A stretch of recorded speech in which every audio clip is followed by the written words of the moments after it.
Well, he'll ask me, say, are there really cow lips in hot dogs? I go, oh no, we can't afford that.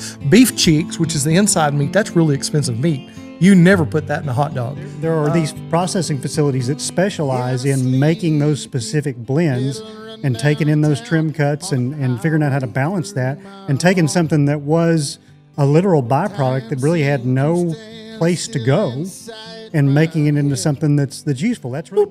We scan everything we use to make ground beef today, and it gets uploaded to Washington, D.C. tonight at 11 p.m. If there's a problem with my ground beef, we have traceability back to the animals. Everybody's got a specialized job. They do that same job every day. They can get promoted or they can change jobs or whatever they'd like to do. But if you're in a local locker plant, a local processing plant that's a 2 or 3 guy operation, those 2 or 3 guys do everything.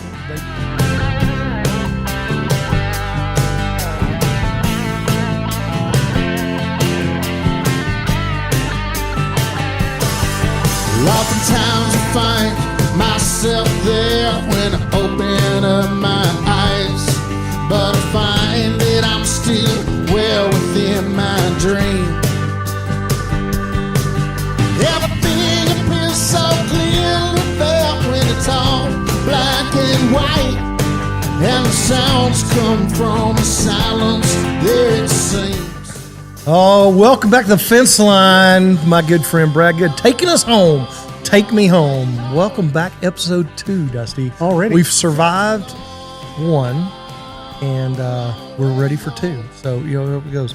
Oh, and Brad, I love his music because really all of his music is going back to where we came from. So much of his music is about going back to a time when we thought things were simpler anyway. I'm definitely glad that we didn't grow up in a high school, college age cell phone era. Where there's a lot of evidence of the things we did. Well, I do not need a lot of things I did in my teenage years or early 20s documented for prosperity. I told Brad, all these kids, I'm so proud of like our youth today. I don't know about the 25 to 35 year olds, but I really like these 15 to 25 year olds. I like them a lot. And I told Brad, I said, all these kids just want to be us. When we were 15 to 25, they like our trucks that we had. They like the music we listened to, and they're digging our shirts out of the closet and wearing them. So I like these kids. We lived long enough to become the hero again. We're back. Hey, we're back. We're back in style. Well, man, how's everything been going for you? Great. It's been good. I think it might rain again, and we might survive this whole deal. Maybe. Yeah. Well, agriculture, we live in down rain. The old timers, they say we're 30 days away from a drought, and we used to say we're 30 hours away from a flood. That's the old deal. We're 30 days away from a drought, 30 hours away from a flood, but I think now maybe we're 30 minutes away from a flood with sometimes the way things are coming at us now. Double XL Mucho Grande El Nino is supposed to happen this summer. So we'll see what that holds. But I think a lot of our friends my urban friends, rain is a real problem for them. They just got the car washed. It messes up their life, and they just don't. They don't understand, but even youth. So I remember, how important rain is to us. I was probably 16, and it was just back to school, middle of August, end of August, and it come up and it's raining. I went over, the classroom was in, I opened up the blinds, and kid in my class goes, "What are you doing?" I said, "I'm going to see it rain." He goes, "Big deal, it's raining." I said, "That rain means I get to go snow skiing between Christmas and New Year's. That's the difference in this rain for my family versus yours." That's not really the ag story I expected to hear. I thought we were going to have like an Elmer Kelton, the time it never rained kind of thing happen there, but that was. But even at 16, I knew. I mean, if we had a good peanut harvest, my dad we'd all go snow skiing in New Mexico, take the whole family. My older brother all over me. So from a young age in agriculture, from the time you're a little kid, those are pennies from heaven. I was in Denver week before last, I think, and it's just really astonishing how little snow is on the Rockies this year. Yeah, and then it snowed 12 inches while I was there. Oh, yeah, there was that. Well, I'm going up to see the guys at Matador this summer, and they're telling me I'm going to be there in June, which is coming pretty quick, and they're worried. So usually that's like prime fishing. The heavy melt off is gone. Yeah. It's running clear. It's slowed down. It's not muddy. They're kind of worried that we may have to chase water. They really don't have much snow on the mountain. So it's I know the West is pretty dry, and water affects food, and which is what we're here to talk about. Is we need to talk about that on a future episode. Yeah. We ought to pull the drought map up and show people how that changes and talk about short-term water, long-term water. Mm-hmm. So short-term, we need rain. Long-term, aquifers, lakes, water rights.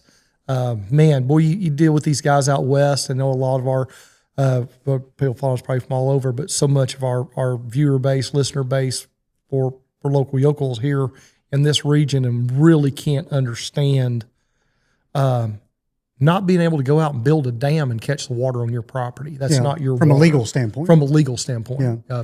That's not your water. Pretty Fell on your property or ran across your property, but you don't get that. That's not yours. So everything we have to deal with that. But it's definitely been interesting. Well, man, episode 1, great feedback, great comments, and I think people are appreciating us bringing education to them. And that's really we're back here again. And I think one of the great things would be great to help the consumer understand. So one of our top questions, people want to know what's in a hot dog. So we all grew up saying, lips and what right there. And so people, he'll ask me, say, are there really cow lips in hot dogs? I go, oh no, we can't afford that. Beef cheeks, which is the inside meat, that's really expensive meat. You never put that in a hot dog.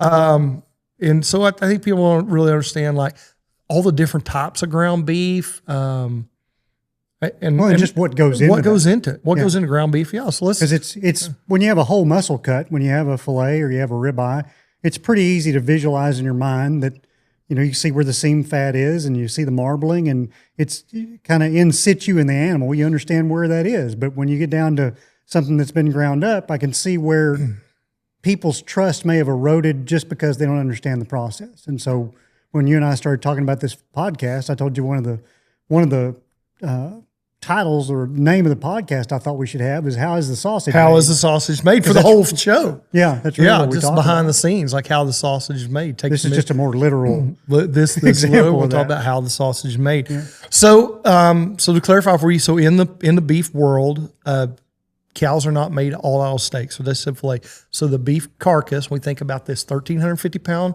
animal giving us an 850 pound ish carcass that ends up being about 450 pounds of meat. Percentage wise, 63, 64% dressing percentage out of the live animal. Yeah. So live weight, carcass weight, 63, 64%. I got some Murray's doing 65, 67. Thank you. And then out of that carcass, that's again, you can take about another 60% of that home. So a lot of bone in there. So out of that, steaks represent about 25% when we go deep in the steak list. So that's a lot of other. That's a lot of other, and that's where ground beef comes in. I think that sneaks up on people, when they find their local rancher that sells local beef and they buy a half a beef. They expect why didn't you give me all ground beef? I wanted about 40 more ribeyes. What am I going to do with this chuck roast? I know how to cook this. There's 16 ribeyes on a steer, and there's about 40 pounds of chuck. So there's more. But hey, I love a good burger now, and we go deep into those chucks. We do that locally here. The big guys do that, pulling a lot of steaks out of the chuck that we didn't 30 years ago, 20 years ago. But as we break that animal down, we've got steaks, we've got those premium roast. Now what we've got is trim, lots and lots of trim or lesser muscle. So ground chuck, what is ground chuck? That is muscles out of the shoulder that got ground into chuck. What's ground round? That's the leg, right? We got the leg, but that's part of it. So then we just have all of this trim. So and that trim is just to back up for a second. Chuck being the shoulder, and then round being the hind leg, hind leg from the hip down. So that's round and chuck. And if you ever wonder when we were kids and the dog had the big round steak that had the round bone in the middle, and you're like, what is that steak? Well, that's the leg. So in retail, what's the difference in a roast and a steak? So back in the old days, the difference in a roast and a steak was cut an inch thick, it's a steak. Cut it 4 inches thick, it's a roast. So that's the old round steaks. That's a bad eating experience is what that is. Yeah, that's like the old 96er, the old 96er for the outdoors. So, but those cuts are mostly now, it's a slow cook. You can obviously slow cook those, but that helps lean up ground beef. But in these big beef plants where these cattle are fabricated, and really big beef plant, little beef plant. Fabricated. Fabricated is commercial cutting. So they don't cut steaks. They cut them down into wholesale cuts. Your little local processor, they'll cut all your steaks. But either way, you got all this stuff that's I just want to make sure people didn't think we were making meat out of something else in the kill. We're not 3D printing meat, at least not here. No, not yet. Or ever at the local yokel. But so now we've got all this trim, and this trim comes out of these big beef plants in kind of two flavors. And there's two types of plants. I think cow bull plants, we call those lean plants or cow plants. And then those are older animals. And then we got our fat cattle plants. And so out of those fat cattle plants come 50-50 trim and 80-20 trim. So 2/3, 1/3, 80-20, 80% lean, 20% fat. You follow along with that. And then 2/3 of that trim off these animals is 50-50 trim. And what is that trim from? That's a lot of trying to fit those cuts into the box and trying to make them look nice. Yeah. So sometimes it's just thin meats that come off. We call it lifter meat, is the meat that's outside the ribeye, that's between the good stuff. I say the muscles on a cow, anytime you see animals shake their skin and the flies come off of them, that's ground beef. The muscle that made that happen is ground beef. So all those little thin meats, and we square those chucks up and we trim and get everything. So we want everything to look perfect and coming out of those plants. They have good trim specs. That's trim. And there's really a lot of it. If we don't grind that, there's not a lot else. Nobody's going to take and grill some little piece of meat that's this big. Right. That's half fat and half lean. It has no marbling. No, yeah. If you cooked it, there would be it's like say it's a little piece of. By the time you got done cooking, it wouldn't have anything left. It'd be just a little bit of meat. They're dissimilar sizes and shapes, and they're just not. They're not tender. They're not tender. So they go to ground beef, and these big ground beef plants that are out there. Usually, further processing, it definitely doesn't happen inside the fabrication room, if you would. So we're talking about there are some plants that are doing further processing on site. Further processing meaning taking a rib roast cut in a steak, taking these trims and grinding it. That's further processing. Most of the time, that's leaving the facility and going somewhere else to be further processed, and specifically ground beef. And it's all those things go in, those muscles go into ground beef. And we need these other cattle, these lean cattle, to help lean it up. So while we harvest them, so once you kind of explain to us about how kind of these two different types of ground beef come into play with the market, the pricing, and how those get blended together, so that we can have a good hamburger on Memorial Day coming up.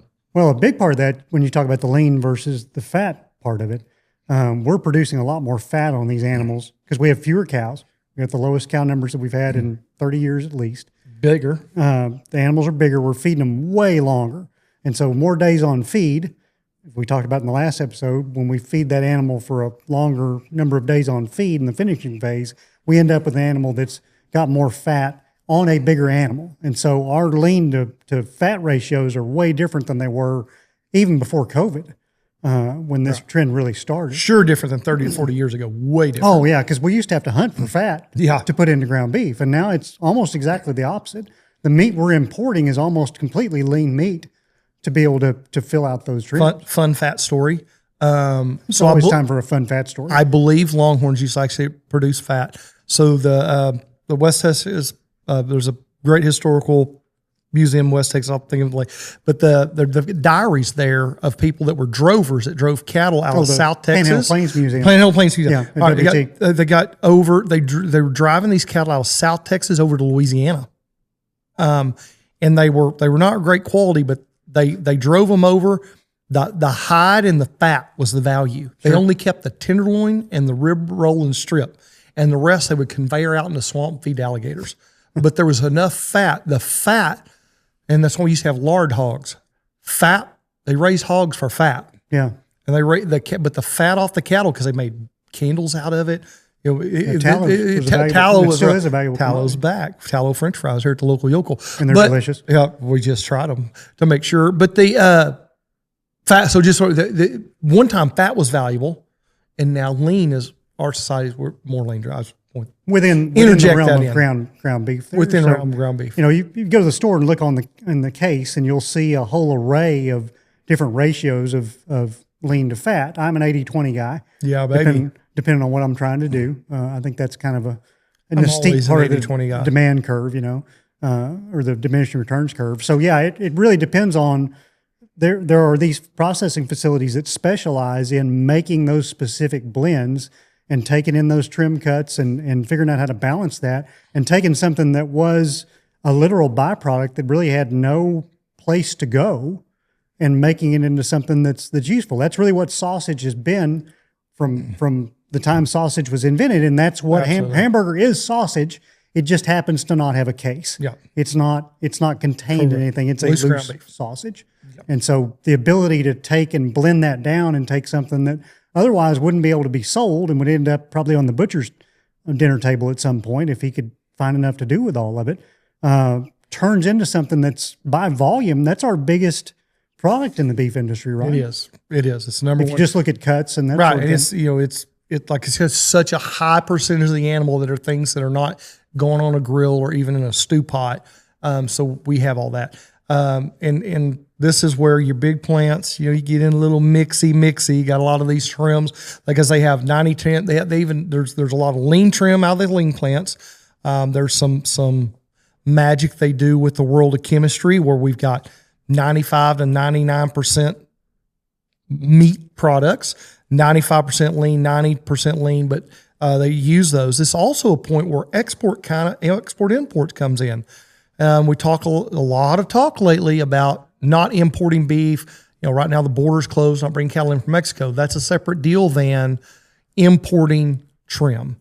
So back country origin labeling, I'm pro-American beef, but we do lean into South America and sometimes Australia for lean beef. They raise cattle differently than we do. They don't tend to grain feed nearly as much of the population. And they have a lot of lean trim, and we lean into that lean trim to be able to make ground beef. This is whole. This is not local yokel. This is as a whole, to give more value to that fat. And so we saw when we had some things out of balance on trade last fall, this 50-50 trim really fell apart because we had to pay more for the lean to get it to 80-20. So it's just balancing a scale. If the market for 80-20 ground beef is $5, well, if I got to give $4 for something over here, I can only give $1 over here.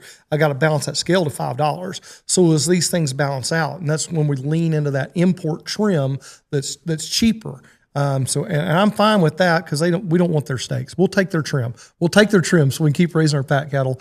All right. But there's a lot of, it's all muscle. So there's no. I want you to really carefully state this when we're talking about ground beef. We'll talk about hot dogs in a second. But when we talk about ground beef and it says 100% beef, ground beef, that's all that's in there. That's all. And there's no organ meat in there. There's no. You can legally add heart. It is a muscle. It is a muscle. Yeah, it's just not much. I've seen some that will use heart and what's the caveman ground beef? We put heart into a sausage, and you'll know it's a bright red speck. Boy, it stands out. It's a dark, beautiful. It's good for you. It's a muscle. It's good for you. We smoke heart and shave it. It's tastes amazing. Sounds pretty tasty. But it is a muscle. But there's no organs. No non-muscle tissue. Unless liver, if you want to add liver. That's the other one I've seen. That we do custom cuts. We add liver into. But if you go to the grocery store and you just buy 80-20 ground beef, that is muscle and fat. It is beef. It is muscle and fat. There's no weird additives in there. There's no preservatives in it. It's just beef. There's some color enhancers that some people use, but we don't do that here. Yeah. So there are a few games. To ground beef, I want you to know, I'm going to physically tell you real quick how you make, whether you're doing this in a plant where the grinder head is this big or at local yokel where the grinder head is this big. Here's the way it works. Or your KitchenAid at home. No matter, hand crank.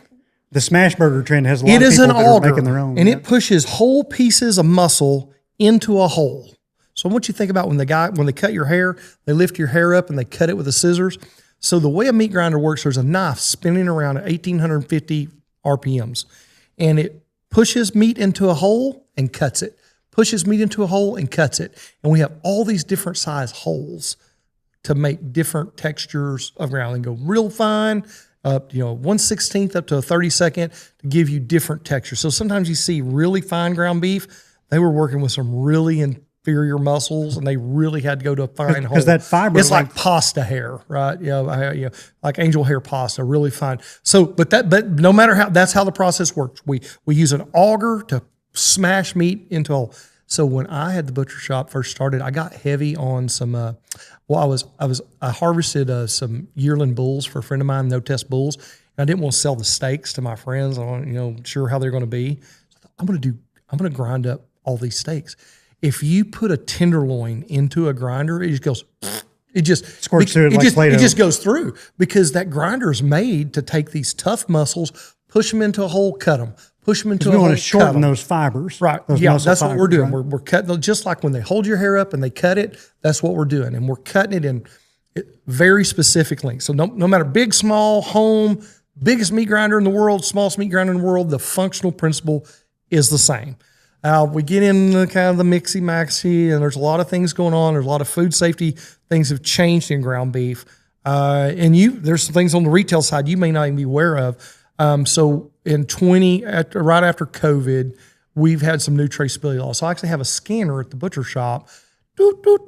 We scan every box of meat, and embedded in these the way we harvest these cattle. The meat that comes into the meat facility? that I make ground beef out of. Okay. So if I harvest cattle over south of Fort Worth, they'll come back to me in 4 head, 8 head, 16 head quantities. So I have group. If I do my whole carcass animals, we create an ID for that animal. We scan everything we use to make ground beef today, and it gets uploaded to Washington, D.C. tonight at 11 p.m. If there's a problem with my ground beef, we have traceability back to the animals. As the retail is going away from that new process, that's pushing retail stores. Grocery stores are getting rid of their meat grinders. They're not grinding beef in the stores anymore like they did. They're grinding beef to go over and be cooked, because of this traceability requirement. Because you can imagine a big grocery store, they're cutting meat 14, 16 hours a day, all these different box things are blended together. So they're pushing back on that. So that's now, you have your case-ready plants. Sure. All right, so that's where most of your retail ground beef is going to start coming to you. There's been a lot of investment in the industry in moving that processing out of the local butcher shop in the grocery store and pulling it back up the chain a little bit where they can use economy of scale. Yeah. So that is where there are some treatment techniques in there. Where they're using a cobalt 132 or radiation tunnels. I don't know if you've seen any of those. Yeah. Or using some other things so that stops that traceability. They're like, we killed the bacteria, or they're saying they're big enough plants, so that, or they do a negative COA. So a negative COA is certificate of analysis. That means we tested the meat. It's like it's in jail.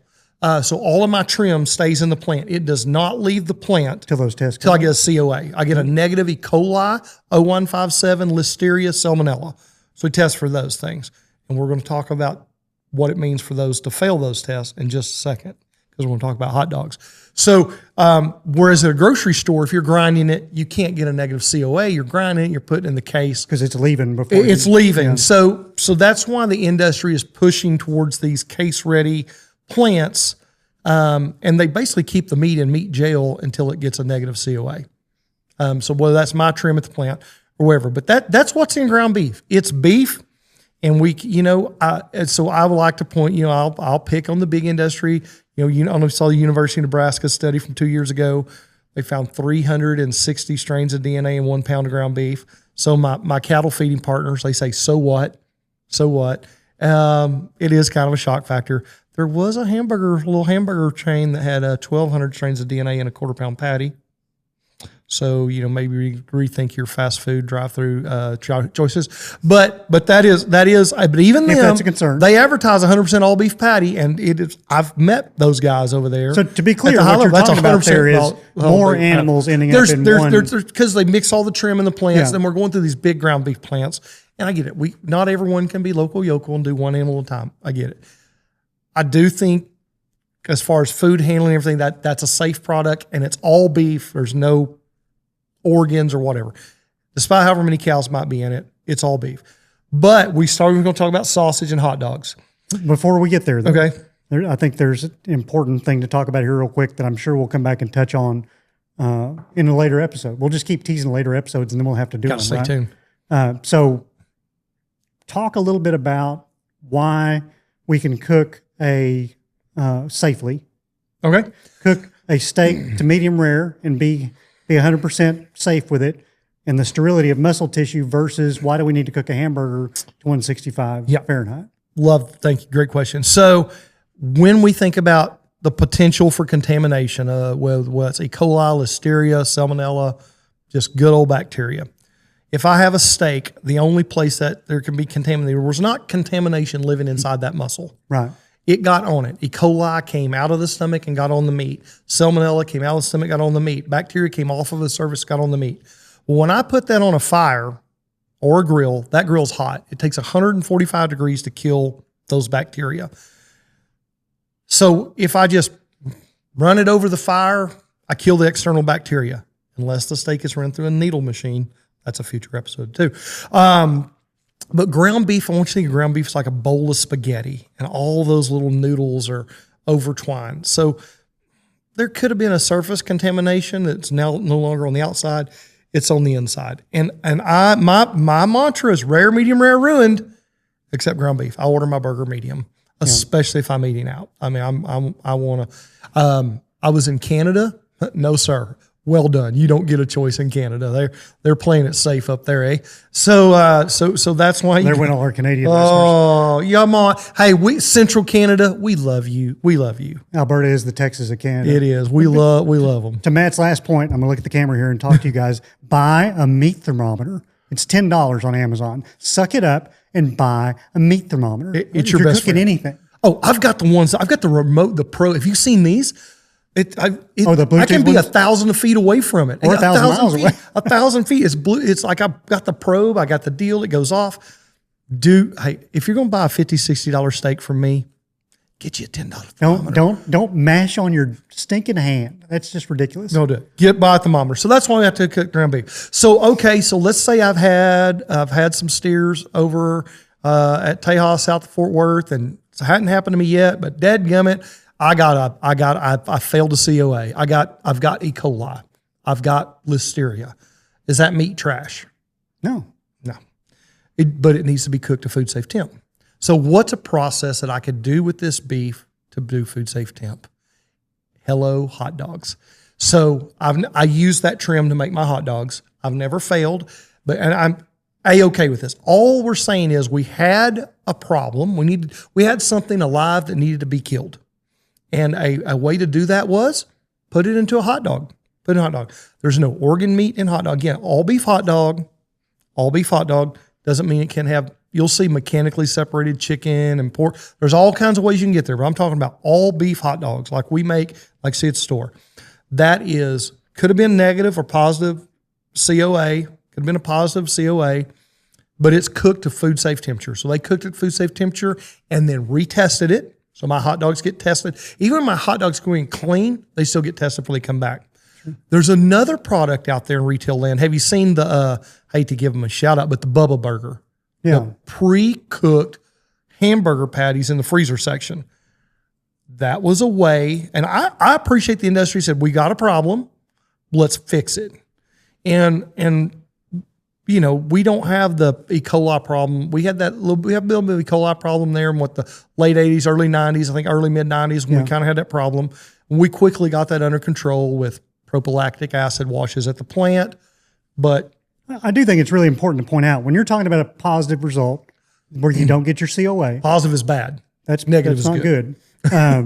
So what we're talking about there doesn't mean that there are trillions of bacteria per cubic centimeter of that meat. It means that there are enough there to act as kind of a seed bank for them to grow, because that's not going to happen while it's in the cooler.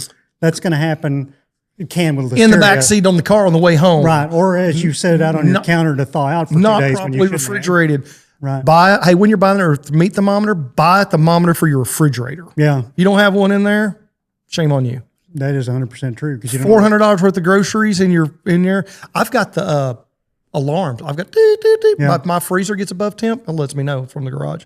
Bluetooth. You definitely want to know that. Yeah. But if your meat is flagged that way, that doesn't mean that your meat at that moment is going to make anybody sick. It means it has the bacteria present that if it was mistreated, then it could make somebody sick. Mistreated, not fully cooked. Right. So now, even if you would have taken that ground beef home and properly cooked it, you would be okay. Yeah. But to prevent, I think that's an important distinction people need to understand. But to prevent, I appreciate that. I'm also going to tell you that the amount of times I have a friend's a food safety specialist, and she would do investigations into claims.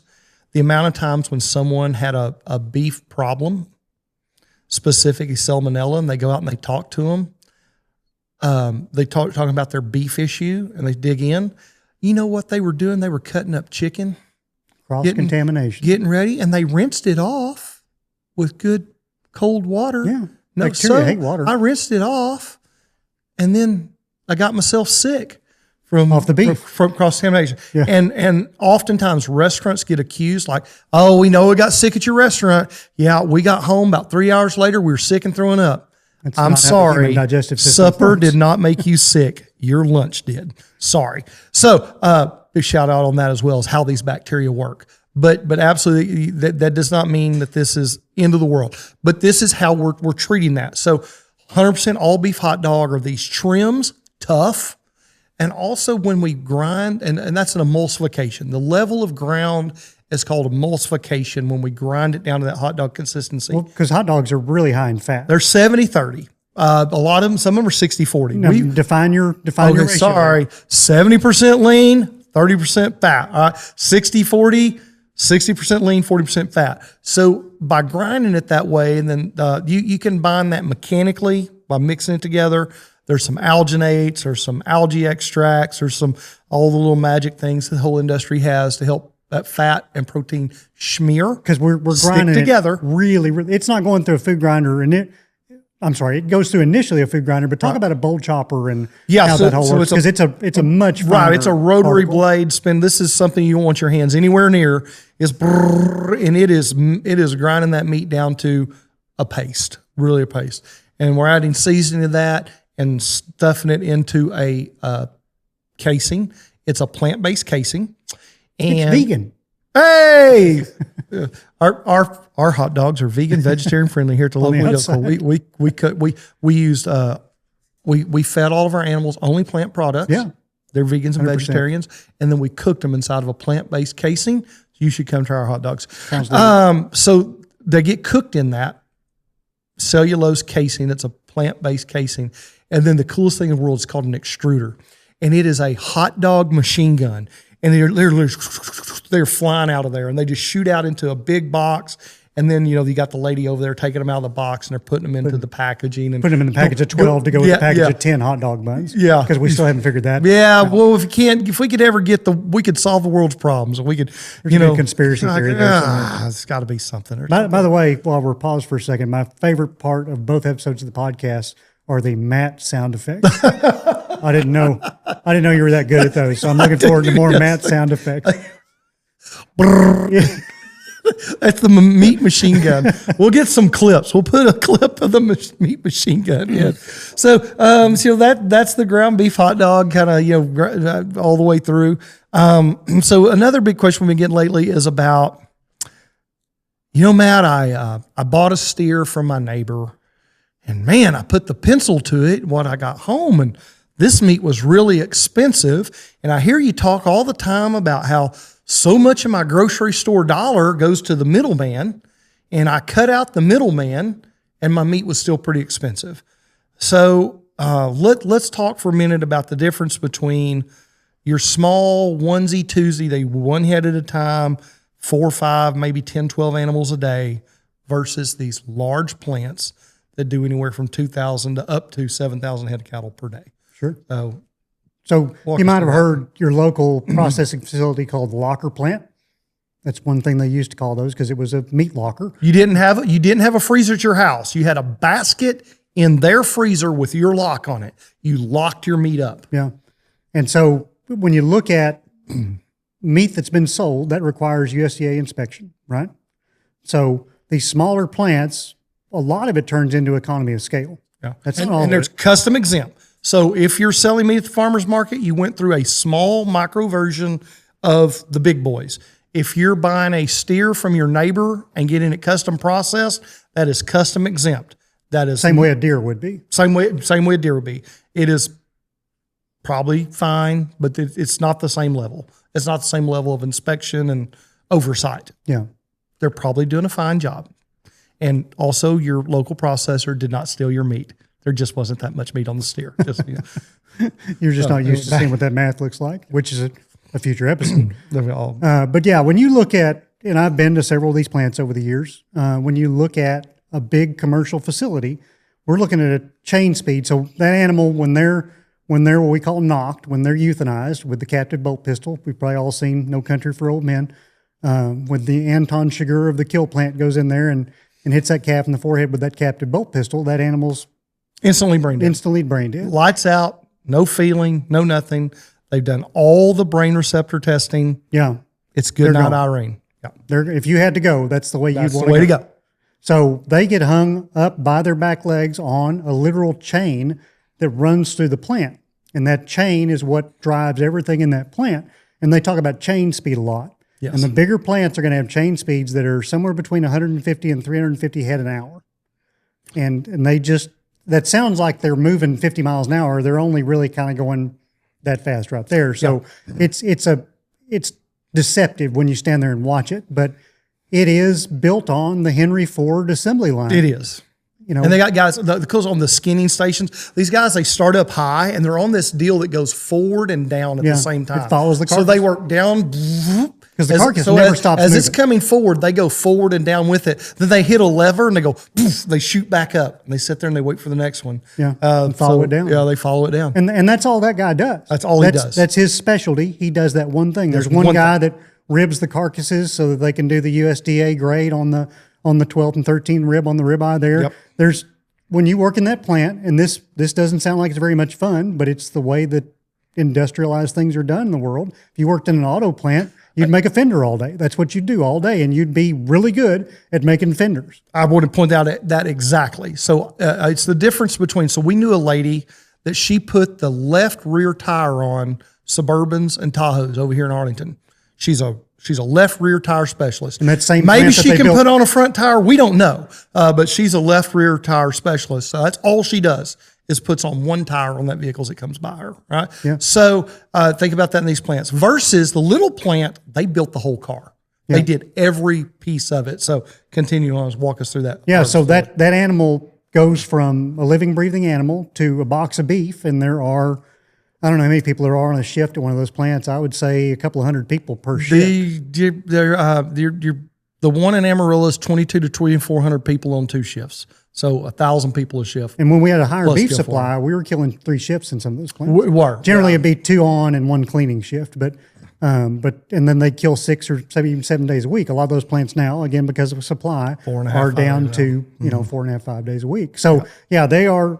Everybody's got a specialized job. They do that same job every day. They can get promoted or they can change jobs or whatever they'd like to do. But if you're in a local locker plant, a local processing plant that's a 2 or 3 guy operation, those 2 or 3 guys do everything. They do everything, and they're doing one animal at a time. Yep. And then the next. So we could, with the plant that I was partial owner in. It's also how you know your meat didn't get stolen, because they're only processing your calf during that time. Oh, I've been accused. And if you're out there listening, you know who you are. I didn't steal your sorry cattle. That's not going to Bible case in episode 2. But no, people they just don't understand how much meat comes off their carcass. So, we could harvest about 8 head of cattle per day. We could only cut up 5 to 6. So we could harvest more than we could cut up. Yeah. And that's just because you do one and you kind of wipe everything down, you do the next. You completely clean out. And think of it literally as like building one car at a time versus assembly line. So the other thing, so when I started my butcher shop, I got in right at the end of getting paid for my barrels. So all the fat and bones that we don't use, they go into these, they're called bone barrels. And they used to, you could weigh them and they would pay you a little something for them. Few $100s a week. It added up. It's something. and then it was free. They picked them up for free. Now I have to pay a monthly fee. Okay. Your subscription at service. the big plant, that what's in my bone barrels, I generate about 800 pounds a week of product that's probably about 65 to 75 cents a pound value in a big plant. The little local plant I was a partner in, when I started, we were getting $50 to $60 per hide. That meant that was part of the process. You didn't need your hide. Nobody wanted their hide. So that was something we sold, and we were able to process it a little cheaper. Then it went to nothing, but they would still pick them up and get them out of there. We now had to put them in the barrel and give them away for free and pay to have them hauled off. The big plants, they're probably getting $50 to $75 a hide for those because they sort them, they bundle them, they put them together. There's a contract already built in for those hides. The blood. They dehydrate the bloods. Bone meal, blood meal goes into the feet, gets fed to fish. Very effective protein source. A lot of great amino acids. It's a great source of protein. You know, I sell tendons. You know, a lot of ethnic markets, they like to make soups with the tendons they put in there. They sell those tendons. The switches off the cow's tail, did you know they sell, those have a value? Those are, they cut those off. I don't know if they get them all sold, but a lot of those, that switch, the end of the tail, they sell the fluffy those. part of they the go tail. They go overseas. There's a market for those. Yeah. They use them for look at all the dog chew toys made out of ears and dog chew toys made out of the rawhide from the hides that weren't good enough to be turned into seats and gloves. These big plants, they have digesters. They take all of the stuff out of the stomach, and it doesn't smell real great, and all the little things that they can't use, and they put in a digester, and they make compost and methane. They run that methane through a jet turbine engine. And I used to say that you were producing about 20% of our electricity out of these digesters. I had a gentleman come to Stake 101. He installs them. He said some of these plants are up to 40% of all the electricity. It's this massive plant. Yeah. Massive. So if you're taking your table scraps, instead of scraping those in the trash or the garbage disposal, if you've got a device beside your house that can make compost for your garden and produce 40% of your electricity, you are as efficient as a big beef plant. That's some Doc Brown Back to the Future stuff there. So I told people forever, when I harvest a calf locally, I'm at a $800 per head disadvantage over running him through a big plant. That number today is probably $1,200 to $1,400. I had a friend years ago. So if you look at like what I pay to have my cattle harvested in semi-load quantities and fabricated and brought back to me, that's about 25% of what you're going to pay a small place to get them custom processed. Now I'm still giving up my hide and I'm giving up a lot of things, but I'm paying that fee. I had a friend that had a pretty large all natural Angus program, and he would do 750 head a week, 1 week, and 1,250 the next in Kansas. I said, "Hey, Justin, what does it cost you to get those things harvested?" He said, "Matt, some weeks I write a check, some weeks I get a check." And this is about 2012, 13. I said, "Well, back that up." He said, "Well, they charged me $245 a head to harvest them, chill them, cut them up, and put them in a box." Wow, that's cheap. He goes, "Then I get my drop credits," and hides were really expensive then. Hides were really expensive. He said, "Now, I don't get all the hide fee, but I get 80% of it." He was getting 75 to 80% of whatever the drop was worth. They were making something for handling it. He said, "So some weeks I write a check for $20 to $40 a head. Some weeks I get a check for $40 to $50 a head." So imagine a plant that's so efficient. You have 1,000 head of cattle dropped off, harvested, cut up, chilled, inspected, boxed, labeled, put in a refrigerated warehouse, and they write you a check. That's the economies of scale. Yeah. And for local to be successful. So, but then you're buying your neighbor's animal. There's that $1,200 worth of value that went in the trash. Literally, there's about $800 to $1,200. There's about $800 worth of actual stuff that goes in the trash at a local processor that creates value, whether it's electricity or whatever.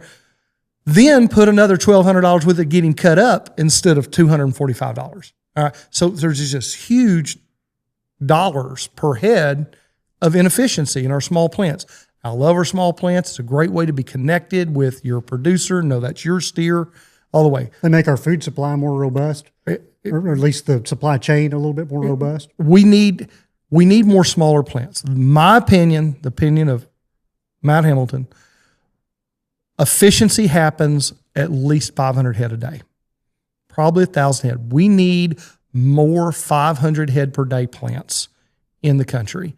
I do have concerns about these big plants being at, 5, 6, 7% of the total beef production. You stump your toe Per plant. I mean, one plant doing right. it. We just lost a cow plant in the Panhandle. It's devastating for our local prices of killer cows. So we have that. But the efficiencies that happen in those big plants. There's a way as a morel belting system where we can have efficiencies in these medium-sized plants. So I think the future for local, there's always a place for the big plant. Like I say, there's a place. This table's round. There's a place for everybody around it. There's a place, but we to really see local grow, we need these medium-sized plants. Right? But I just want to put the efficiencies of that and just how efficient it is, and that's why buying from your local neighbor. If you're wondering, like, why is it so expensive? I thought I was going to save all this money. You paid for some feel good. You paid for some, I know where it came from, I know how it was handled. Well, those guys it's not that they are themselves inefficient. For what they do and what they have to work with, they're very efficient. They have to be because they don't have the labor pool to do anything but be efficient in those small plants. Yeah. Because if you think that guy's making his million at that small plant, you need to put an apron on and scrub in and go back there and work with him for I want you to put together a Tahoe in your garage. We'll get GM to ship all the parts over to you, and you put it together and then go over to Arlington and see if they can do it more efficiently than you can. That's what we're talking about. So talking about efficiency. Another thing, so that's neighbor steer that you bought. He was on farm fed. People call me all the time, Dusty, and they're like, I've got these Wagyu and I fed them. I said, you own farm fed? They said, yeah. I said, I can't afford them. They say, I haven't even told you what I want for them yet. I said, I promise you I can't afford them. I feed with a small cattle feeder down the road here, and they do a great job. Are they as efficient as the big guys out west? No, but they have small pens and they're close. They fit you. They're light years ahead of on-farm feeding. So talk to us about the efficiency of all the things that go into feeding in these the things that give economy of scale efficiency in these big feedlots that you're not going to do buying bags of feed at your local grocery store. Sure. Well, the simple one's just volume, right? That's the easiest low-hanging fruit to talk about early. So if you've got a 50,000 head yard, you'll take in truck after truck after truck of ingredients a day because those yards make their own feed on site. They take raw ingredients like corn and soybean meal and cottonseed meal and hay, and they grind all that up together and they make the ration, and they may make 5 different rations for their calves. They may only make 2. But what really interests me as a cattle nutritionist is how we can use products that otherwise go maybe to a landfill. Use those ruminant. Yeah, give me an example of that. I've got 5 in my head, but give me an example. The easiest one right now is with gasoline being a little expensive, or a lot expensive, is going to be the byproduct of the ethanol fermentation process. And that's where they take corn, they ferment with yeast the starch out of the corn. And so about 66% of that corn kernel is starch.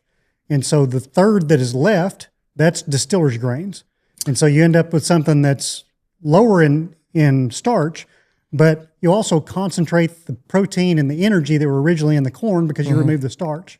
And so we call that either distiller's grains, or if it can be either wet or dry. And so it's an excellent source of fat, which is really, there's nothing more energy dense than fat. It's 2.5 times more dense than carbohydrates. And it's an excellent source of protein for those animals as well. And very palatable. For people to understand, an ethanol plant is a mega distillery. Yeah. It's a distillery, which brings me to our bourbon of the week. Larceny. That was smooth. We'll go ahead and bring that in, smooth it in. But so I tell you the byproduct that comes to mind for me, because we're sitting here on the edge of a 8 million people metroplex, and they make a lot of corn chips here. Yeah, I've had corn chips. And they're awesome. They're not all perfect. And so the broken ones and all the little pieces and the overcooked ones, the undercooked ones, they come out to my cattle. They end up at my cattle feeder. Or the ones that are out of date that get pulled out of the store. Those called, and you have to be a licensed food deconstructor. There's nothing simple, especially with lawyers. Hi, lawyers. So you have to be licensed with the tortillas. When they make tortillas, there's a star shape between those. Semi-loads a day of that come back. It's excellent feed. You know, it was a shame this had to end. We were feeding produce. These large grocery stores generate about a semi-load of waste throwaway produce every other day. Out of date, isn't pretty anymore. Pulled it, wilted, not good enough for you, America. The one that you looked at and put back. And when we ground this with hay, not by we, I meant, my feeders. So Dr. Quinn told me that tested, they would steep it for 24 to 48 hours, grind it high moisture, grind it with hay, and we would leave it and let it go through a heat cycle. And ferment just a little bit, about 24 to 48 hours. And it was the nutritional equivalent to corn from an energy starch ratio. On a dry matter basis. On a dry matter basis. Yep. It's high in moisture, but on a dry matter basis. There are people this is going to remind some people, and they're going to be blowing me up. They said that's the best Wagyu we ever had because it had more punch to it. It had some more flavor. Now, our Wagyu partner program, they didn't like those cattle because they didn't taste the same as everyone else's. They had more flavor. They were a little more bolder, but I love the story of that. I love the efficiency of that. Because otherwise that was going straight to the landfill. It's going in the landfill today. And the reason it's going in the landfill today is because employees at these large grocery stores, because that was getting hauled away for free and they're having to pay the other. So what happens is the fish market guys started dumping their stuff in the veggie bins. Somebody brought their deceased pet from home. That's what really ended it. When we had a deceased pet show up in our veggie bin. Can't have hey, if you think we're feeding animal byproducts, same species too, and that's a whole other episode. If you think we're feeding cow parts to cows, no. And if you think we didn't shut down my cattle partners, shut down a very profitable, that's a great program.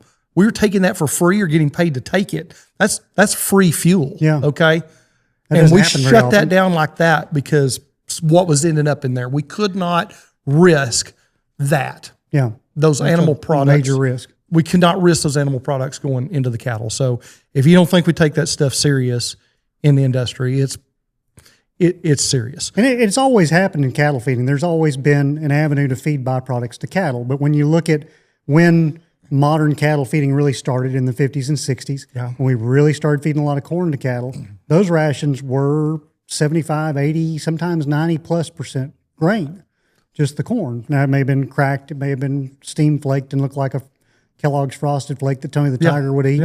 But in some way, shape, or form, those rations were up until probably the mid-90s. If you went to what I jokingly refer to as a big boy feedlot, that's a 25, 50, 75,000 head feedlot, they had a steam flaker running, and they steam flaked that grain, and they put a little bit of roughage with it, and a vitamin trace mineral protein package that went with it, and a brown sticky liquid, and away it went.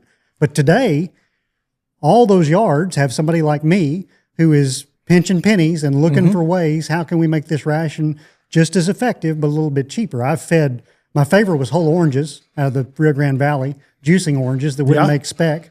We'd take those a lot like you would. We'd mix them with hay and put them in what's called an ag bag and let them undergo what you folks at home would think about as a sauerkraut process. We would let it in sile and let which is what silage is. Yep. Those of you who've heard of hay silage, corn silage, that's a process that breaks down the lignin. But we were able to they would give this rancher I worked with down there a literal truckload of oranges a day. And those oranges, a lot like what you were talking about, those oranges were on a dry matter basis, take the water out of them. They're an equivalent to corn from an energy standpoint, and the cattle loved them. And so when you look at what that can do for somebody's profitability, that's great. The really cool part, in my opinion, is if those had just gone into a landfill, and 30 to 40% of our food, by the way, ends up in a landfill because of food waste. There's a future topic we need to talk about. But what happens? There's a fermentation that happens in the landfill. What happens to those gases at that fermentation, Matt? Well, until that landfill is capped, when it's called an active cell, those gases go into the air. A huge percentage. Weird.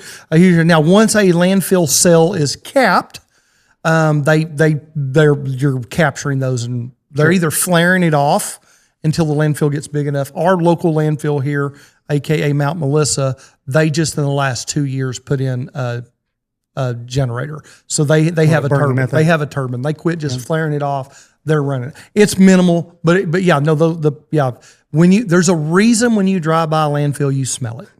So if we can divert, and I'm not talking about food waste from somebody's table, but if we can divert some of these byproducts and co-products. By the way, do you know what the difference between a byproduct and a co-product is? No. $50 a ton. So when they Which one's worth more? Because that's what I want to have. co-product, that sounds better. Oh, yeah. Mm-hmm. Because when they built those big ethanol plants at the beginning of this ethanol boom, Yeah. originally they would pay you to take the distiller's grains away. And then they discovered that has value. And so when they started building more ethanol plants, they wrote into the P&L to their business plan, we're going to sell the distiller's grains for this much money. And they're worth the money. They're really worth the money. So we get all the things you can think of. I've fed chocolate. I've fed those oranges. I love weird Cookies. byproducts. Oh, I love cookies. There was a candy company here in Dallas that I worked with trying to find with one of my customers. I took my customer to visit the candy company. I met the guy on the airport shuttle at DFW that worked for the candy company. And I asked him what he did with his food waste, and they were spending almost $1 million a year to throw their food, to throw the stuff that didn't We'll do it for expire. half that. Yeah, We'll take it for half that. And our problem was, and this is a real struggle that we need to figure out a way around, and I couldn't make this work for that producer in that candy factory, was that we couldn't find a way to pick that up often enough where it didn't become a food safety issue for them at the candy factory. Yeah.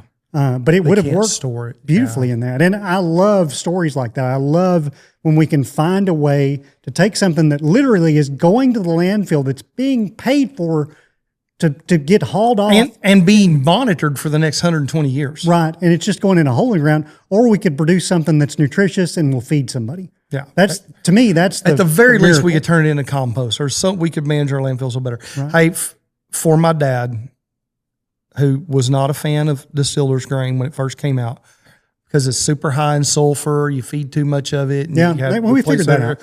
But the DDG of today, dry distiller's grain of today, 1 minute on why it's not the dry distiller's grain of 25 years ago. It's the same reason that any byproduct's different. So I'll explain your example with another example. We use a lot of wheat mids in feed mills in the United States. Wheat mids, when you take a wheat kernel and crack it to get the flour out of the wheat kernel, wheat mids are what is left over. And they're high in protein, and they used to be relatively high in starch because the wheat processors weren't that great at getting all the starch out.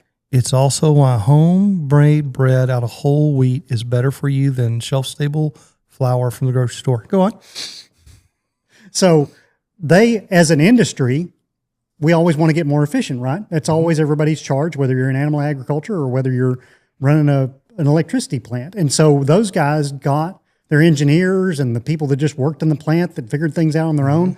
They figured out how to get more and more starch out of those wheat mids. And so the wheat mids that we have today have less starch in them than they did. Higher protein. Less starch, yeah. And so the less same energy, we would say. Same thing with distillers. The reason they had so much sulfur, number one, corn has about 0.1% sulfur in it on a dry matter basis. So if we take 2/3 of that weight out of it in the starch, we concentrate that by a factor of 3. So we end up with about 0.3% starch or sulfur. That's not too bad. But early distillers would end up like over 1% sometimes of sulfur. And that's because they were using sulfuric acid to control the fermentation and to wash the plants down with. Yeah, that's the part. I knew there's something had changed. I didn't know what. I knew there was something along the way we no longer. And they have to still say. do, but they got way more careful about how they did it because they realized that made their product more valuable and it was just better for everybody. You're spending less money on sulfuric acid. Your plant lasts longer, et cetera, et cetera. So, they also now, because distiller's grains are a co-product, in the last $50 a ton higher. Last 10 years or so, distiller's grains used to be, before that, in the interim period there, they were 8 to 10% fat on a dry matter basis. Now they're 4 to 6 because they take and spin the fat off and sell the fat or sell the corn oil in a different direction than to the cattle feeders. And so now we get a product that's called modified distiller's grains, higher in protein, lower in fat. And so that's one reason that you need people like me around so that we can constantly monitor those things and see how they change and then modify the animals, modify the percentage of the animal's diet that takes up and then allow that to be taken care of and make sure they're getting a balanced diet. So to put a bow on this efficiency of on-farm feeding versus what you manage and do and oversee, you're making change. So if I just go down and buy a 16% ration that's been pelletized, which adds $40 to $50 a ton to it, in a bag, which adds $80 a ton to it now. So I've paid for $100 a ton in things that I don't need. Their pelletization they're necessary helps. to your necessary economy to of scale. that economy of scale, but don't exist in the big boy world, as we call it. So I'm going to say I haven't bought any feed lately at a feed store, but I'm guessing right now 16% ration is probably in the $400 and something range. Probably so, yeah. My bunk ration is in the 200s. Right. So I'm half, and they put it in there every day at the same time within 15 minutes of exactly that same time every day. Yeah. Just the efficiencies of what you do. And then that I'm going to buy that 16% ration, and it's never going to change. What's in that bag? Yeah. You're changing your rations monthly, probably, maybe Depends on the customer, okay, but yeah. But you're changing them because, hey, we got a better deal on this than this. This time of year, this is more efficient than this. Yep. Exactly right. And you're making those little changes that are $8 to $10, $20 per head per month changes that add up. And that's why the economies of scales and the efficiencies are. As our good friend Ian likes to say, a little number times a great big number is still a pretty damn big a number. little number times a big number is a big number. Yeah. Well, hey, episode 2, we put another one in the can. I think this deserves a toast. We're late in the day here. All right, Mr. This is a private barrel of larceny here. So, I'm going to convert you over off that scotch. So cheers to episode 2. I can't wait to see what trouble we get into next week. Until then, hey, America, keep buying local, support American agriculture. Farmers and ranchers, keep doing what you're doing. We believe in you. America trusts you, and the world's counting on you. We'll see y'all next week. My good friend Brad Good taking me home. See y'all next week. Bye. Beckoning my soul, and my soul tell my shoes what to do. Mama raised a better boy than I ever come to know, but a grown man got to give the devil his due. Such a long, long way home. Such a long, long way home. Yeah, mine still like stones. By the river, I've been so far.